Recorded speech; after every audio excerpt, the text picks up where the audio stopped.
What is it that crosses your mind if you have an interaction coming up with the government department in the next few days? Just imagine you have to visit an RTA office to get your driving license. Now let us be frank. Will they be polite to me? Will I have to bribe someone to get the work done? Will I have to get someone's recommendation to get the work done? Well, you're justified because that has been experience of most of us who have interacted with government. Even ex-leaders of this country have said that barely 10% of the resources allocated actually reaches the group for which they are meant. There have been individual cases of excellence, innovation, brilliance, but sadly, on an average, the experience of a citizen interacting with the government has not been too satisfactory. Now, is there no hope?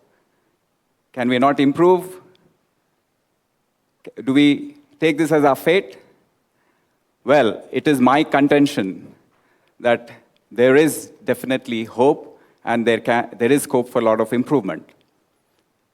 If there is strong political and administrative will to use IT-based systems and automation, backed by strong and resilient enforcement of the rules and laws in place, then governments can deliver effectively and efficiently and in a citizen-friendly manner. 1.5 years ago, I was posted as the Commissioner of Civil Supplies by the government of Telangana.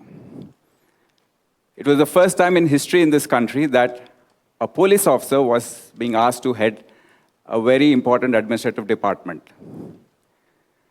Like many of you, I also thought this department deals with ration cards, ration shops, and the public distribution system.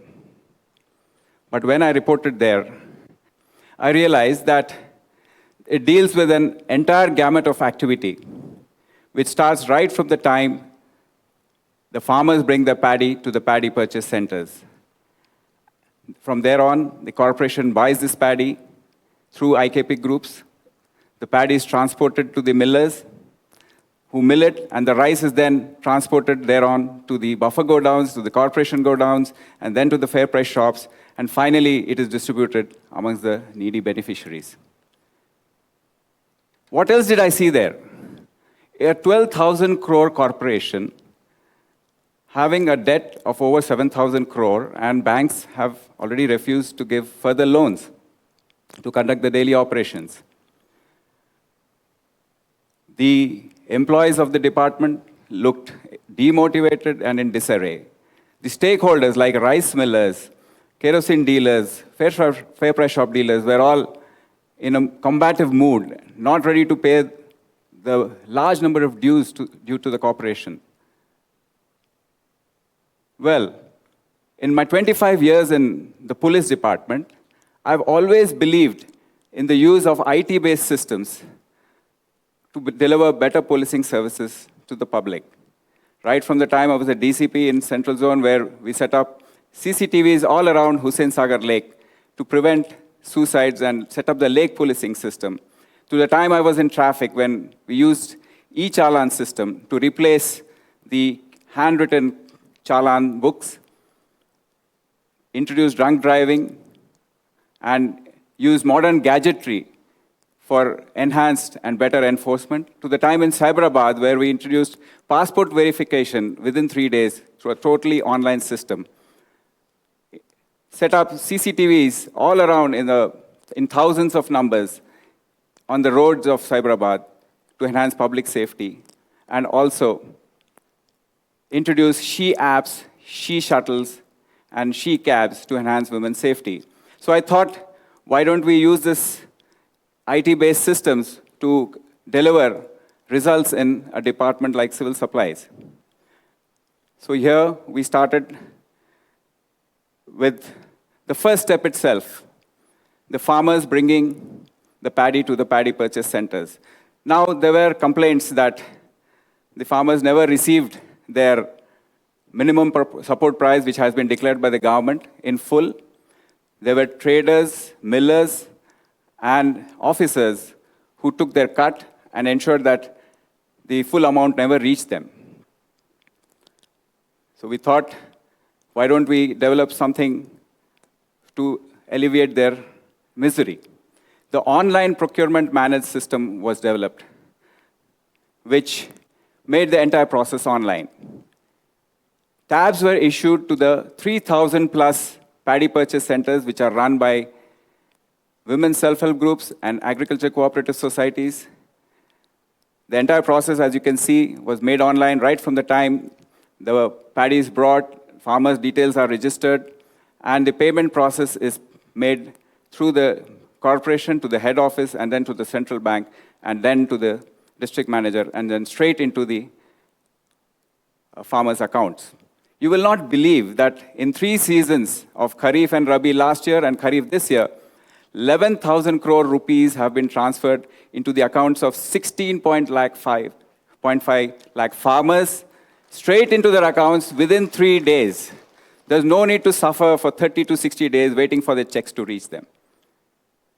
Now we come to the second part of the entire supply chain, which we've just discussed. It involves transportation and storage. They are both intertwined in terms of malpractices. There were complaints that the lorry loads of rice, which was actually meant for the public distribution system, were being taken away. The lorries were going right to Kakinada and Vizag ports and Mumbai port or to other states for this rice to be sold. It is actually meant for the poor people here. So we said, there is technology available. We opened command control centers in the head office and each of the 31 districts. GPS is a beautiful technology, global positioning systems. This gives the vehicle track history for the previous 1 year. We can easily track where the lorry moved, when it started, when it stopped, and why it stopped also can be queried. 18,000 routes which were used by these trucks to ply the essential commodities to the fair price shops were identified. They were geofenced. And any truck touching this geofence would raise 3 alerts at 3 levels, and there was no way any truck driver or any owner could divert these commodities anymore. Then you have the storage godowns. They had become dens of corruption and diversions. The essential commodities would not even be unloaded because everyone knew how much was being left every month. The trucks, wrong entries would be made, and the trucks would just move away, again, to the ports and to other states. So we said, there are CCTVs available. Just as we did in the police, we have 171 godowns which are prone to these activities. We installed about 1,750 cameras in them, and now the godown activity is watched live. Every part of the godown is covered. They are watched live in the head office, 24/7 at night time, and with a 2-megapixel clarity. We called the transporters, the godown owners, and our officers and told them, this is how you're being watched. Please be careful. And believe me, things stopped. There's no more diversions now. Then we come to the most important part where the government actually comes into interaction with the people. 75% of the population is on the list of beneficiaries in the Telangana state. In the country also, the figures are almost like this. It's about 70% of the total country's population. That means about 70 to 80 crore beneficiaries on the PDS system in the country itself. Now, fair price shops are also another area of concern. Imagine a dealer having about 100 beneficiaries on his list. It has been our experience that barely 80 to 85% of the beneficiaries actually come to the ration shop every month to take their essential commodities. The remaining 15 to 20% are either non-existent because they are bogus and fake, or they are not interested. But the dealer never declared even a single kg of these commodities as a closing balance. They would fetch the records. He could not have done it without help from the department. And they would say nothing is left at the end of the month. So the way out for this was to install EPOS machines, where every single beneficiary had to affix his biometric on these EPOS machine. The biometric or iris had to be authenticated by the Aadhaar servers in Hyderabad and in Delhi, and only then the ration could be issued to them. So the fake guys could not do it. You will not believe, over the last 1 year, this has been the toughest IT project this department has executed. The IT team guys fanned out into the remotest of corners of the Telangana state, into forest areas, into hamlets, hill areas, trying to fix these machines. And you know the resistance from everyone there. Trying to get signals from those remote areas to Hyderabad so that the data is transferred. Finally, with all the determination that we had, we have finally achieved that task. And 17,000 fair price shops now are totally online. Even from the remotest of areas, we are getting these biometric confirmations. And the results are astounding too. We are saving 60 to 65 crore rupees every month. This means 800 plus crore savings every year in a small state like Telangana. Just imagine what the figures can be for the entire country. Isn't it amazing how much of the funds are being diverted? Next, we come to a very important aspect which we took up to enforce and empower the beneficiary. We introduced portability. Portability is a concept where the beneficiary can draw his ration anywhere in the state. He need not be restricted to a small hamlet to which he belongs in Mahbubnagar district, and only he can draw ration there. He can come to Hyderabad, migrant labor, come here in search of work, but they miss out on their monthly rations. They can't afford to do it, but they have to because they can't go back. It costs more to go back. Now, wherever they are working in Hyderabad, they just walk into a shop. This app helps them locate the shops all around him, wherever he's staying, in a 10-kilometer radius, which shop is open, which one is closed. The green ones are the shops which are open right now. It is live, and it also shows the balances in the shops, the stocks available. He can just walk in, put his biometric or the iris, and there, he draws his ration and goes away. I can't think of a better welfare activity for the poor people. Then I feel WhatsApp is a magic app. Not when you use it and spoil your sleep and trouble your parents, but when we use it for the organization. And I have used it so much in the police and in this department too.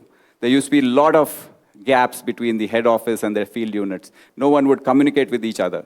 But WhatsApp has bridged those gaps. All the walls are broken. Everyone works, the corporation, the department, and the field units work as one unit. Problems are solved on WhatsApp. There's no need for official communication, Xeroxes and faxes, and all those which government believes in. WhatsApp also was offered, this number was offered to the public, and we get thousands of complaints of videos, photographs of ration shops not being opened, or something being smuggled, LPG cylinders being smuggled, and things like that. So it has created a lot of deterrence. So along with the IT, I always believe that IT alone cannot bring us the results. It has to be backed by enforcement, as I said. We need strict enforcement of the laws if we need the results. So we indulged and engaged with our stakeholders. Most important are the rice millers. These guys take paddy from us, mill it, and used to sell it in the open market without returning the rice to us within the 2 months in which they're supposed to. And no one is supposed to ask them. That is the biggest surprise. I leave it to you to imagine why we shouldn't ask them. They're a very powerful lobby. And then we straightened out the rules. We told them that honest business has to be done. You do your bit, we do our bit. You get your dues, and we get back our dues. So the rules are clear, and in the 3 seasons, they have fallen in line. Similarly, we engage with dealers of all kinds, LPG, kerosene, and fair price shop, the transporters and the godown owners, and everyone. There are goodness in everyone. We appeal to them. Tell them that you need to improve your reputation. A dealer walking in a village always evokes thoughts that a thief is walking. So I said, what is the use? Well, how will your children go to school and you are called the children of thieves? So they have rectified. And you will not also believe that such steps finally have given us so much of savings and recoveries in 1.5 years. If this is what we can do in a state like Telangana, which is a small state compared to the bigger ones, you can imagine. This is nothing but your tax money. Your parents would have paid it. I pay so much of tax. Everyone here sitting pays tax. This is nothing but the tax money which we are paying. So won't it enrage us? Yes, it does. And there is solution for this. In conclusion, I would like to say that to govern such a large country like India with 1.3 billion people, there has to be effective use of large-based IT systems like Aadhaar and so on. The case of Aadhaar is going on in the Supreme Court on the issue of privacy, but I hope we get a positive result. The only way essential public services like education and health, which has been denied after 70 years of independence to a large section of society, can be delivered are through IT-based systems. But the pressure for this has to come from the people, because we are a democracy. And that final pressure has to come from enlightened people like you. Thank you.